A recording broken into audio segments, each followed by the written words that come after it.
میرپور میں transport union نے امن کو داؤ پر لگانے والی کالعدم ایکشن کمیٹی کی مخالفت کا اعلان کیا۔ ٹرانسپورٹ یونین نے کالعدم ایکشن کمیٹی سے ہٹ دھرمی ترک کر کے مذاکرات کا راستہ اختیار کرنے کی اپیل کی۔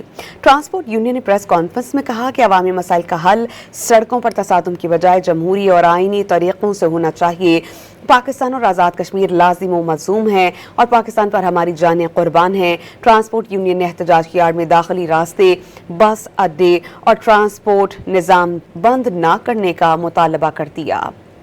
میرپور میں ٹرانسپورٹ یونین نے امن کو داؤ پر لگانے والی کالعدم ایکشن کمیٹی کی مخالفت کا اعلان کیا۔ ٹرانسپورٹ یونین نے کالعدم ایکشن کمیٹی سے ہٹ دھرمی ترک کر کے مذاکرات کا راستہ اختیار کرنے کی اپیل کی۔ ٹرانسپورٹ یونین نے پریس کانفرنس میں کہا کہ عوامی مسائل کا حل سڑکوں پر تصادم کی بجائے جمہوری اور آئینی طریقوں سے ہونا چاہیے۔